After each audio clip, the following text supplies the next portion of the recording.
Assalamualaikum warahmatullahi wabarakatuh. Bertemu lagi kita dalam Micro Credential Pendidikan Awal Kanak-Kanak Universiti Sultan Azlan Shah. Okey, anda bersama saya lagi, Haiza Hayati Baharudin, pensyarah pendidikan awal kanak-kanak Universiti Sultan Azlan Shah. Okey, pada kali ini kita akan berbincang tentang teori-teori asas bagi perkembangan dan pertumbuhan.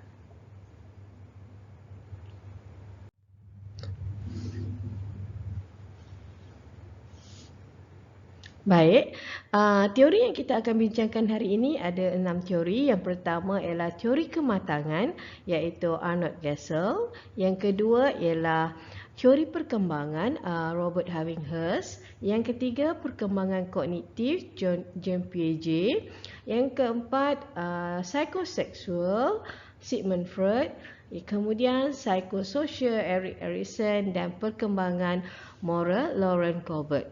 Baik. Kita lihat dulu teori Arnold Gesell yang berkaitan dengan teori kematangan. Ada 4 elemen yang diketengahkan iaitu jasmani, mental, emosi dan sosial. Okey, kita lihat dulu jasmani. Jasmani ini ialah berkaitan dengan perkembangan kemahiran menggunakan pertumbuhan fizikal seperti berjalan, melihat, mendengar dan membuat kerja. Okey. Pertumbuhan ini berkaitan dari segi saiz, berat, gigi, organ deria dan anggota. Okey, kita lihat pula mental.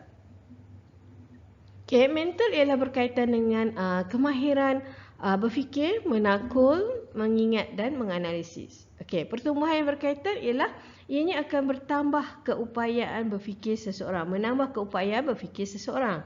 Okey, kemudian kita lihat emosi. Emosi ialah berkaitan dengan kemahiran mengawal perasaan dalam sesuatu situasi. Okey, ini adalah perasaan seperti seronok, gembira, duka, suka, kemudian ada bimbang dan sedih. Okey, yang terakhir ialah sosial. Okey, sosial ialah merupakan kemahiran disiplin dan penyesuaian diri dalam pergaulan dengan orang lain. Okey. Pertumbuhannya ialah berkaitan dengan meluaskan, bagaimana dia meluaskan perhubungan, komunikasi dan pergaulan dengan orang lain.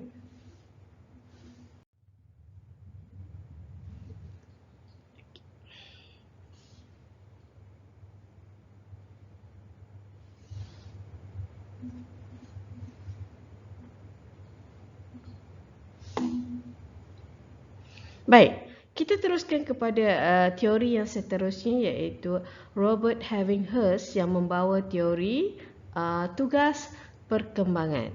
Okey. Menurut Robert Harvinghurst, tugasan bermaksud kemahiran, sikap, kefahaman dan pencapaian seseorang. Manakala tugas perkembangan bermaksud kemahiran atau kebolehan yang harus dikuasai oleh individu.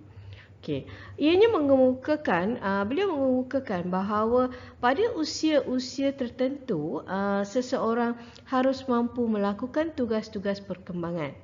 Jika sebaliknya berlaku, individu tersebut akan menghadapi masalah perkembangan pada peringkat-peringkat seterusnya. Okey, perkembangan ini dipengaruhi oleh persekitaran, nilai-nilai, norma dan juga budaya sesuatu masyarakat.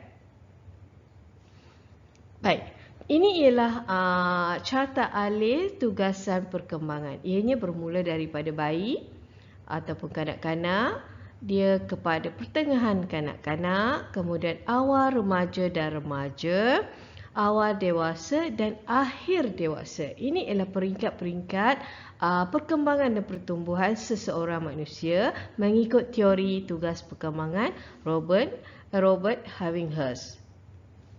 Kita lihat dulu bayi. Okey, bayi dan kanak-kanak ini dikategorikan oleh Robert ialah 0 hingga 6 tahun. Okey. Ianya pada peringkat ini kanak-kanak mula belajar makan, makanan yang pejal, berjalan, bercakap, mengendalikan kotoran tubuh. Maksudnya belajar membersihkan diri, menguruskan diri. Pada peringkat ini juga mereka telah boleh membezakan yang betul dan salah. juga boleh mula memahami bahasa, mula berinteraksi secara sosial dengan ahli keluarga, kawan-kawan dan orang lain. Okey, kita lihat juga pula kepada pertengahan kanak-kanak. Pertengahan kanak-kanak ini dikatakan umur 6 hingga 12 tahun. Okey, pada peringkat ini mereka telah menguasai beberapa jenis permainan biasa, belajar kemahiran 3M, belajar cara bergaul dalam kelompok sosial mereka dan juga mengembangkan kemahiran moral mereka. Kita lihat pula pada peringkat awal remaja atau remaja yang dikategorikan dari umur 12 hingga 22 tahun. Okey. Pada peringkat ini penerimaan bentuk tubuh badan akibat akhir balik. Maknanya ada berlakunya perubahan-perubahan fizikal dari segi bentuk tubuh badan dan sebagainya. Pergaulan baik antara jantina yang berlainan. Mula ada satu tarikan kepada jantina yang berbeza. Bertingkah laku mengikut norma masyarakat. Mula menyesuaikan diri dengan budaya sesebuah masyarakat. Dan mereka faham bahawa jika mereka bertingkah laku yang bertentangan dengan norma masyarakat adalah suatu yang salah. Okey.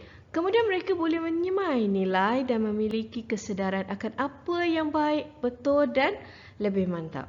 Okey. Pada peringkat ini, mereka lebih suka melakukan sesuatu yang disukai oleh orang lain. Okay, mereka lebih suka orang memandang positif pada mereka, memandang mereka sebagai seorang individu yang baik. Okey, kemudian pada peringkat ini juga mereka sudah bersedia untuk hidup secara berpasangan.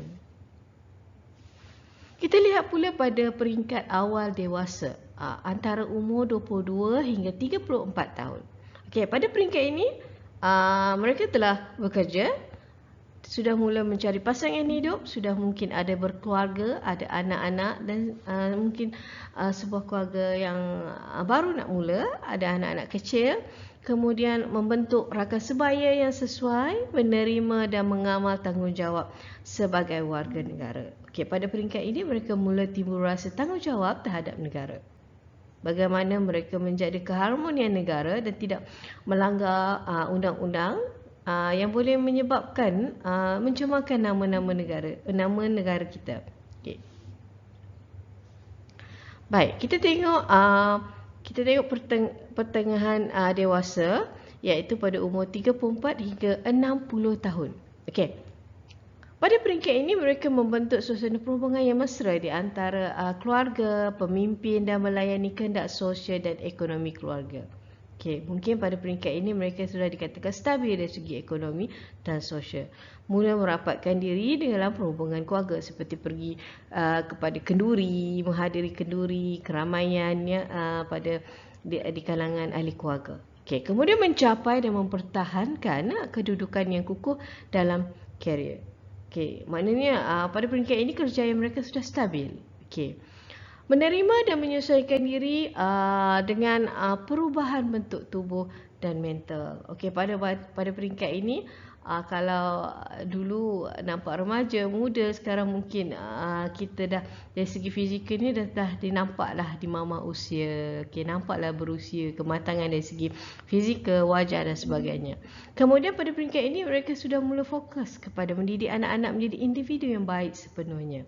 Okey, dari segi pendidikan anak-anak, kesediaan untuk mereka, kejayaan mereka pada masa hadapan. Okey, pada peringkat ni ibu bapa ni dah memikirkan masa depan anak-anak. Apa anak mereka akan jadi pada satu hari nanti, bagaimana mereka akan merolehi aset-aset mereka sendiri, kehidupan mereka sendiri. Okey.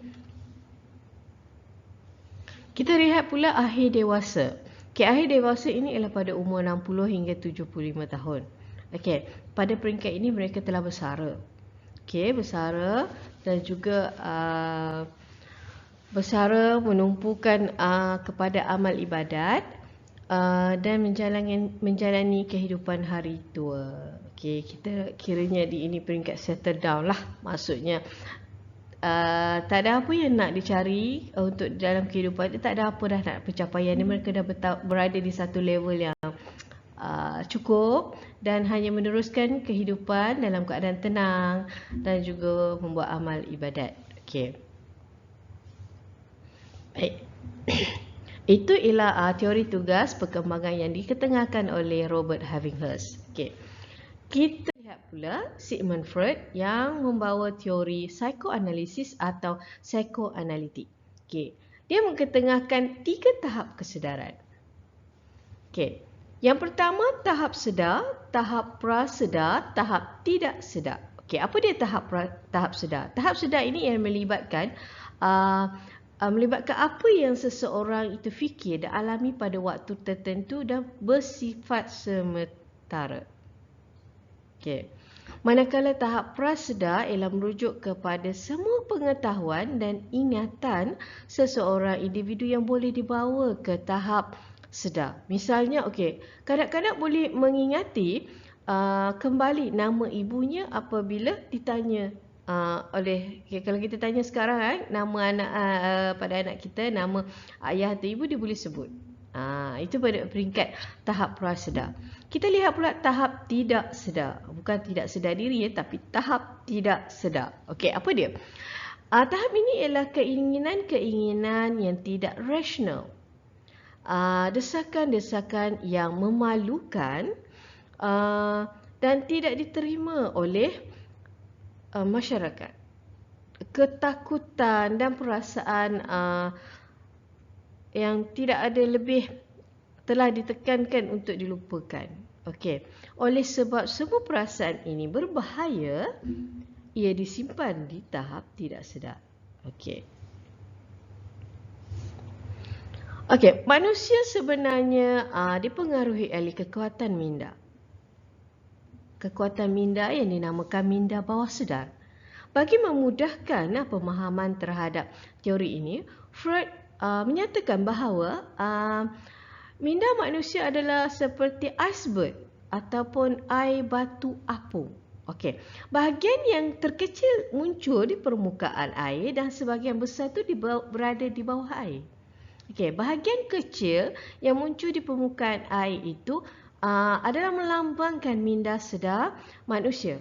Manakala bahagian besar yang tenggelam di bawah air itu melambangkan minda bawah sedar manusia yang kita tidak dapat lihat. Seperti pemikiran seorang kita tak dapat lihat, tak nampak kan pemikiran apa yang sedang difikirkannya, kehendak apa yang dikehendakinya, kita tak nampak. Selagi dia tak suarakan kehendak dan keinginannya, kita tak tahu kan. Okey. Impuls seksual, tekanan dan lain-lain.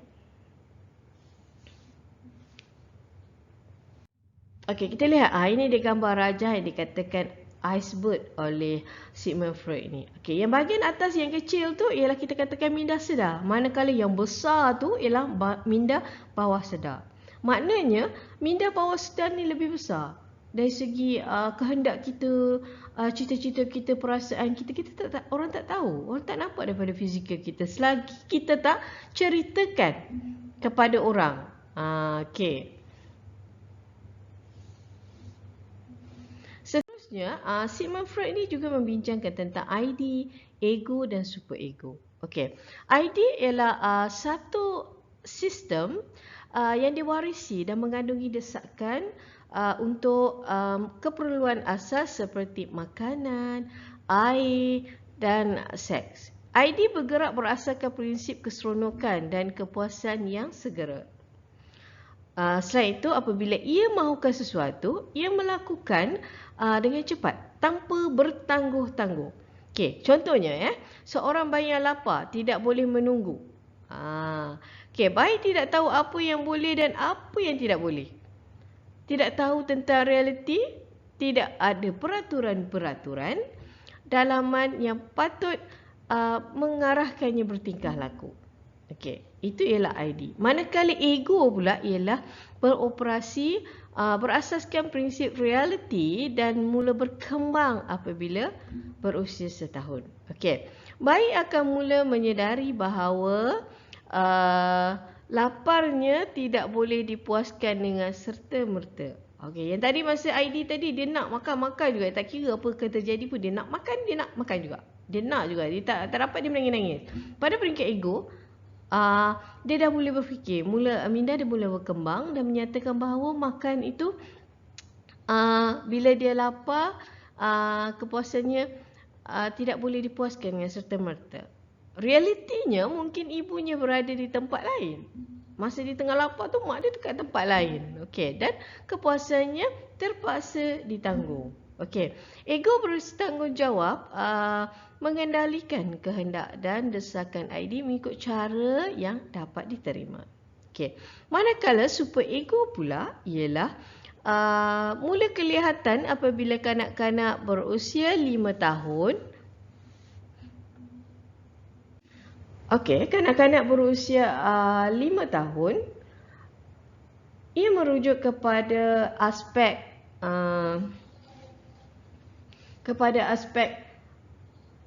personality, moral dalam personality yang diperolehi dengan cara berinteraksi dengan orang lain dalam masyarakat. Okey, dengan proses identifikasi, kanak-kanak belajar peraturan-peraturan yang mengawal tingkah laku mereka. Peraturan inilah yang akan mengawal super ego kanak-kanak ini. Super ego beroperasi mengikut prinsip kesempurnaan dan berfungsi menghalang kehendak antisosial ID dan menyebabkan seseorang rasa bersalah apabila bertingkah laku tertentu. Okey.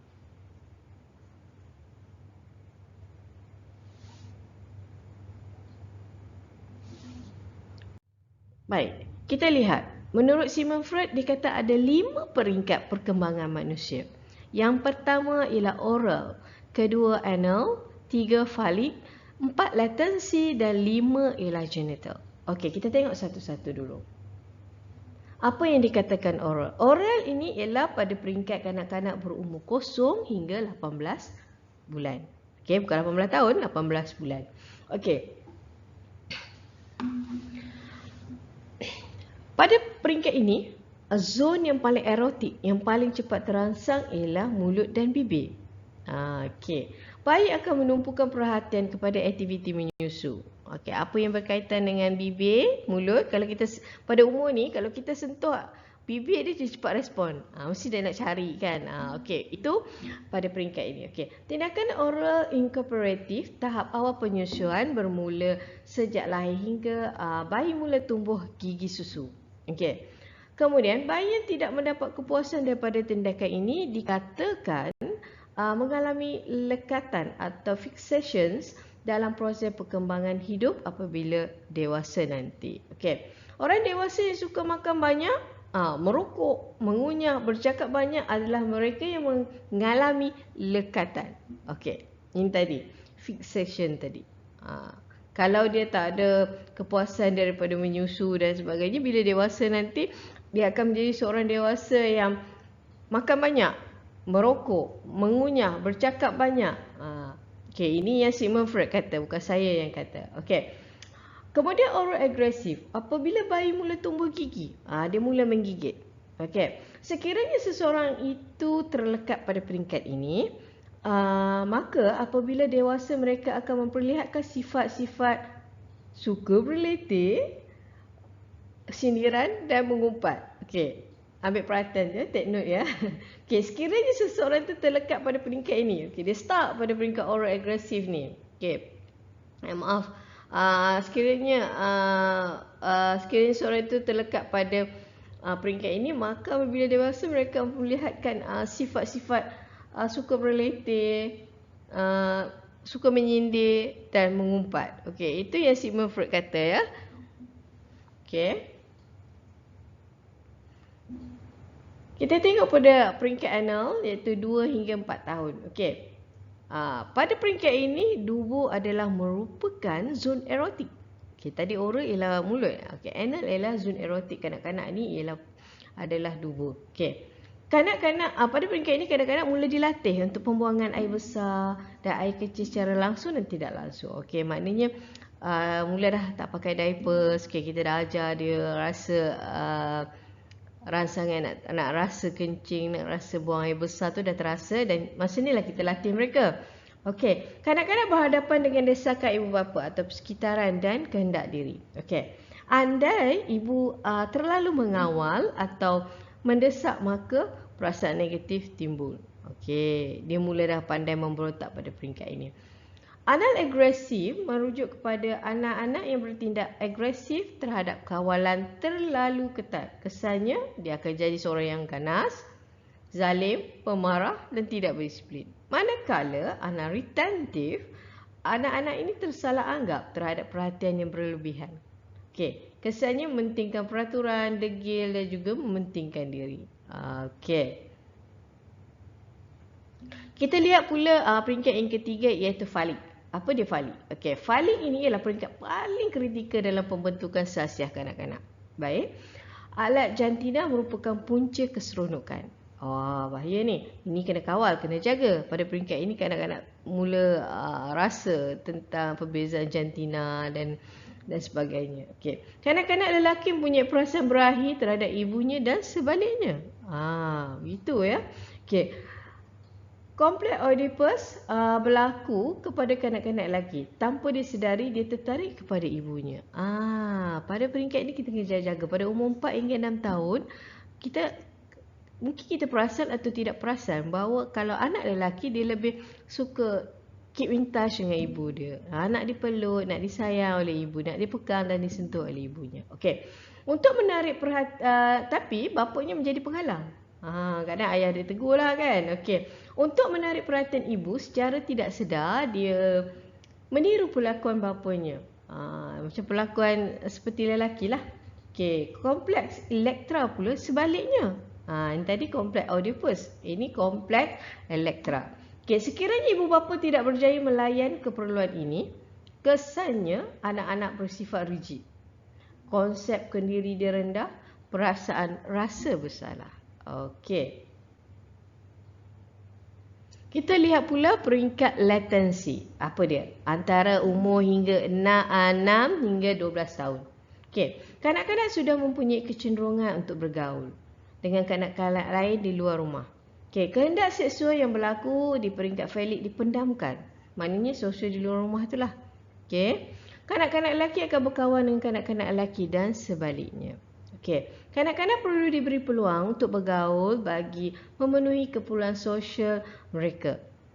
Kesannya kalau tidak didedahkan dengan pergaulan sosial mereka, tidak dipenuhi keperluan sosial mereka, akan menyebabkan mereka sukar bergaul, terkongkong, isolate, pengasingan diri dan sebagainya.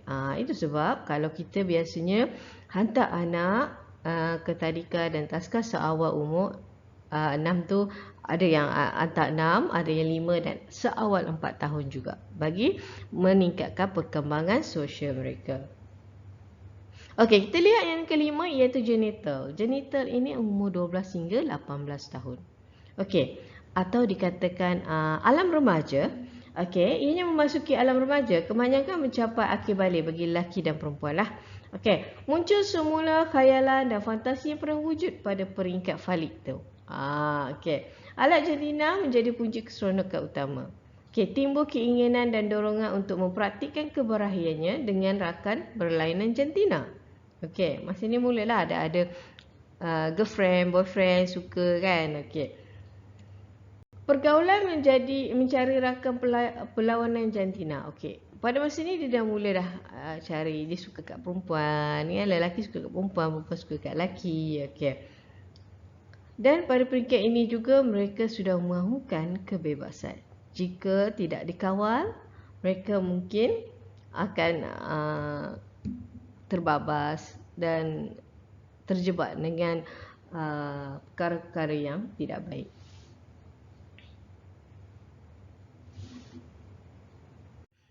Baik, kita lihat teori seterusnya, iaitu teori psikososial oleh Erik Erikson. Okey. Teori ini berkaitan dengan perkembangan manusia, lebih menjurus kepada perkembangan identiti yang berlaku secara berterusan hingga akhir hayat. Okey. Menurut Erik Erikson ada 8 peringkat perkembangan. Okey. 8 peringkat perkembangan. Yang pertama ialah percaya berlawanan dengan tidak percaya. Yang kedua, autonomi berlawanan dengan rasa curiga. 3, inisiatif berlawanan dengan rasa bersalah. Keempat, berlumba berlawanan dengan rasa rendah diri. Kelima, identiti berlawanan dengan rasa celaru peranan. Yang keenam, kerapatan berlawanan dengan pengasingan. Yang ketujuh, generality berlawanan dengan kekakuan. Dan yang ke-8, integrity berlawanan dengan penyesalan. Okey, saya akan jelaskan satu persatu. Okey, yang pertama ialah percaya lawan tidak percaya. Okey, ini umurnya antara 0 hingga 1. Okey. Kesan positif daripada krisis ini, percaya dan tidak percaya ini, kadang-kadang berkebolehan membina kepercayaan kepada orang sekeliling, terutamanya keluarga melalui pemberian kasih sayang dan perhatian sewajarnya daripada ibu bapa. Okey. Kita lihat pula yang kedua iaitu autonomi berlawanan dengan curiga. Okey. Ini umur 2 hingga 3 tahun. Okey. Ianya berkeupayaan melakukan sesuatu dengan bergantung kepada diri sendiri, sehingga berjaya seterusnya membentuk identiti yang kukuh dan berkeupayaan tinggi. Okey, kita lihat pula inisiatif berlawanan dengan rasa bersalah. Ini adalah umur 3 hingga 6 tahun. Okey. Pada peringkat ini, kanak-kanak punya keyakinan diri yang tinggi dan lebih suka berdikari. Okey, kita lihat pula yang keempat, berlumba berlawanan dengan rasa rendah diri pada peringkat umur 7 hingga 12 tahun. Okey, identiti yang kukuh lahir daripada kemahiran akademik dan cara bersosial melalui pelibatan aktif dalam pelbagai aktiviti. Okey. Manakala kita lihat pula identiti berlawanan dengan celaru peranan antara umur 12 hingga 18 tahun. Okey. Pada peringkat ini mereka mampu membentuk individu yang selesa dan yakin pada keupayaan diri, mengatasi perasaan bercelaru pada identiti diri. Okey. Seterusnya kita lihat kerapatan berlawanan pengasingan. Okey, ini peringkat umur 20 tahun ke atas lah, 20-an lah. Okey, mereka mampu membentuk sesuatu mesra, perasaan suasana mesra dan mudah memberi komitmen kepada sesuatu kerja dan tanggungjawab. Okey, kemudian kita lihat generality dan kekakuan. Ini antara umur 20 hingga 50 tahun. Okey, individu ini lebih memfokus kepada keluarga, terutama berkaitan penerusan generasi dan tanggungjawab kepada masyarakat. Baik. Yang terakhirnya ialah integriti, berlawanan dengan penyesalan. Baik. Ianya pada peringkat ini mereka dah merasakan kehidupan mereka lengkap. Okey, dan berpuas hati dengan apa yang ada. Okey.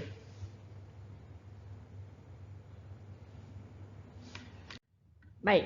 Seterusnya kita lihat teori perkembangan kognitif oleh Jean Piaget. Okay. Ada 4 perkembangan.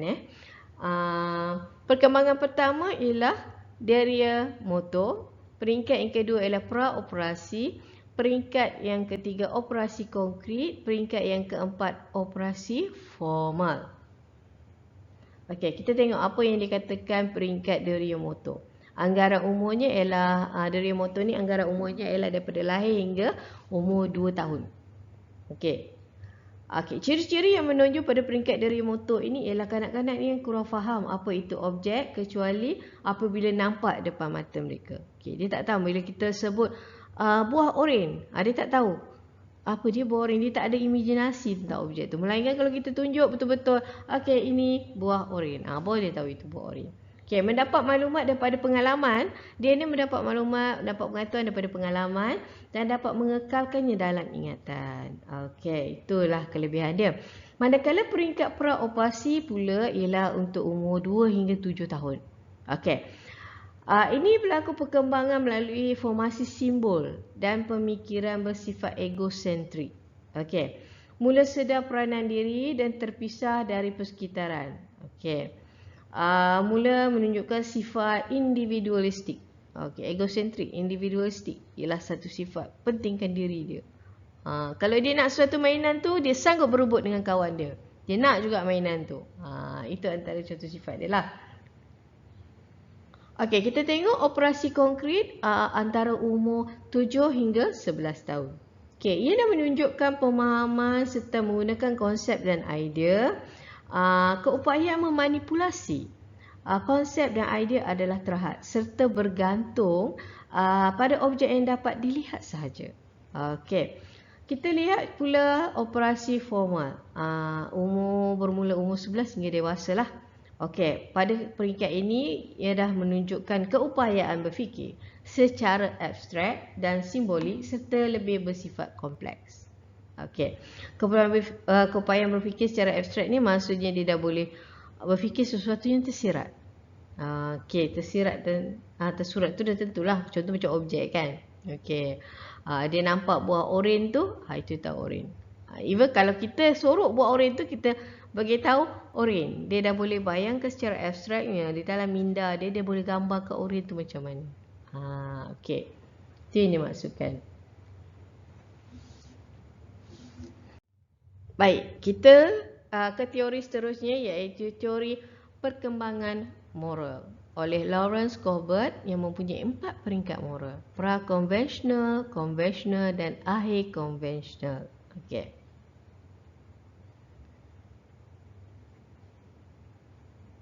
Okey, kita tengok dulu apa dia pra-konvensional ni. Okey. Pada peringkat ini kanak-kanak dilatih untuk menjadi seorang yang mematuhi peraturan yang ditetapkan dalam kehidupan. Contoh ya, kanak-kanak perlu menghormati orang yang lebih tua, perlu menunjukkan sikap bersopan santun. Okey.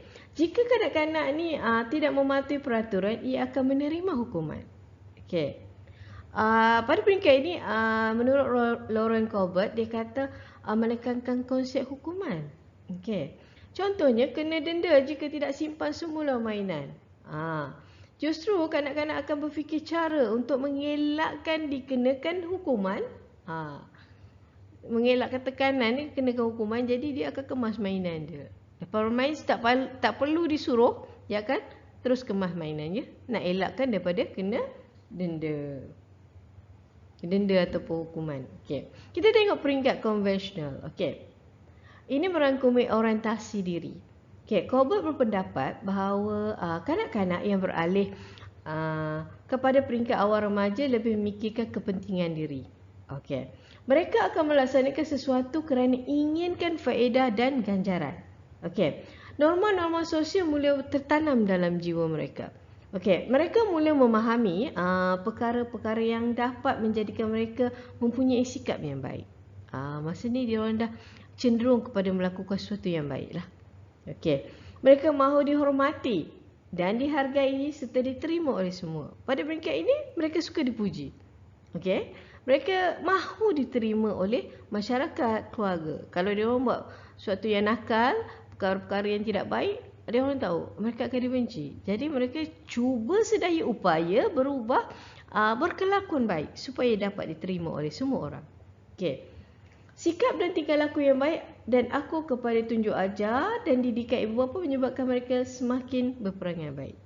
Atas sebab itu, atas sebab diri mereka mula cenderung untuk bertingkah laku baik, mereka akan mula mendengar arahan, nasihat ibu dan guru dan juga orang yang lebih tua. Okey. Baik, kita lihat peringkat akhir konvensional. Okey. Di peringkat ini, individu sedar tentang perspektif diri yang ada keluarga tidak diterima dalam masyarakat. Lihat ya, individu sedar tentang perspektif sendiri yang ada kalangan tidak diterima dalam masyarakat. Okey. Contohnya, pendapat tentang hak kemanusiaan seperti kehidupan dan kebebasan. Okey. Individu dalam peringkat ini melihat undang-undang atau peraturan sebagai perkara penting. Namun, mekanismenya masih boleh diubah. Okey. Undang-undang merupakan kontrak sosial dan bukannya sesuatu yang rigid. Baik. Justru, manusia harus mempertimbangkan banyak perkara sebelum melakukan tindakan yang boleh menjejaskan moral pribadi. Okey, pada peringkat ini, individu itu sudah memahami bahawa perlunya mematuhi undang-undang. Okey. Okey, kita selesai berbincang tentang teori-teori perkembangan dan pertumbuhan manusia mengikut tokoh-tokoh teori ini. Jadi kita akan berjumpa di dalam modul yang seterusnya. Semoga kita berjumpa lagi. Terima kasih.